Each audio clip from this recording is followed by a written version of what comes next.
High বন্ধুগণ, আমি যাচ্ছি আমাদের এখানে লোকাল দীঘা হয়েছে সেখানে। আর আমরা সাথে আছি আমার বন্ধু দুটো আর আমি এখানে ক্যামেরাম্যান, কিন্তু ক্যামেরাটা হচ্ছে আমার বন্ধুর। চলো দেখা যাক কেমন করে আমরা কি করি না করি।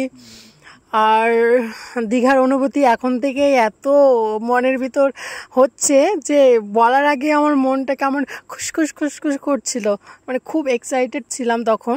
দেখো চারিদিকে জল আর জল, আর দুপাশে বাড়িঘর, মাঝখানে রাস্তা, আর পাশে পাশে ফাঁকা ফাঁকা জায়গা দিয়ে জল দেখা যাচ্ছিল। চলো আমার সাথে থাকো এবং আমার পাশে থাকো আর ভিডিওটা দেখতে থাকো। করছি একটা বাড়িতে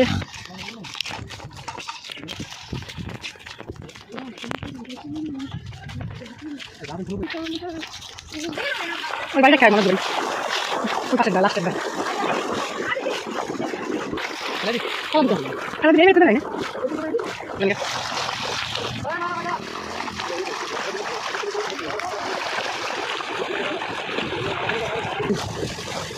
এখান থেকে শুরু হয়ে যায়, মানে এত এক্সাইটেড মনের ভিতরে। আর পুরো চারিদিকে জল, আর ওইদিকে হচ্ছে সমুদ্র, আর দীঘার ঢেউ ওইদিকে, আর এই দিকটা তো খালি খালি বিষাক্ত গরম নিচে পাও একদম পুড়ে যায়। কত লোক, কয় টাকা লাগে না টিকিট? আমি এতই এক্সাইটেড ছিলাম যে আমি কিছু বলতেই পারছি না। আর আমার মনে এত আনন্দ, এত খুশি। দেখো দেখো সবাই দেখো, আমাদের এখানে নতুন দীঘা, আর এখানে কোথা কোথা থেকে যে লোকজন আসছে।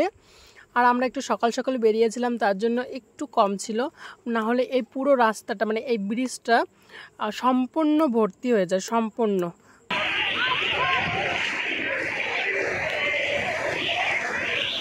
আরে কাকিমা, এখানে হচ্ছে আসার জন্য কয় টাকা টিকিট লাগে? কোথায় টিকিট কাউন্টার? আরে আমি এখানকার মালিক, আমাকে দাও টাকা। কাকে দিয়ে আসছো? এই বা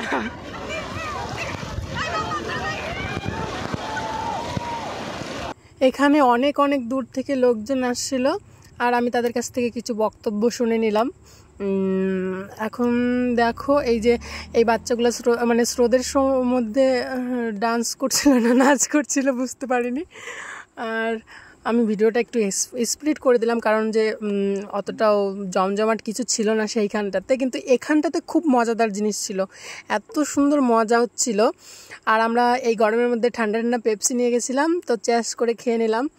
আর এই দেখো আমার মুখটা অত ভালো না দেখেই আমি আসছিলাম না ক্যামেরার সামনে, আমি ক্যামেরাটা ধরেছিলাম। আর কাছে কাছে স্রোত বলে দূর দিয়ে আমরা ওই নৌকাটা যাচ্ছিল, আর এত সুন্দর ফিল হচ্ছিল, কি বলবো। আর একদম পুরো দীঘাতে গেলে অনেকক্ষণ পর ঢেউ আসে, কিন্তু এখানে সব সময় চলতেই থাকবে স্রোত আর চলতেই থাকবে ঢেউ, কোনো সময় থামবে না। আর এইরকম মজার ভিডিও দেখার জন্য প্লিজ প্লিজ প্লিজ তোমরা সাবস্ক্রাইব আর ফলো করে রাখবে আমার পেজটাতে।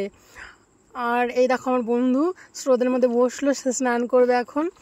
আর এগুলো বাচ্চারা, এখানকার নতুন নতুন বাচ্চারা স্নান করতে আসছে। পরবর্তীতে এখানে অনেক জায়গা থেকে লোক আসছিল, পরে সাংবাদিকও আসছিল। এখানটার রাস্তাগুলো ভেঙে যাওয়ার কারণে, এখানে প্রতি বছর বন্যার কারণে রাস্তা ভেঙে যায়, জানি না এবার ঠিক হবে কি হবে।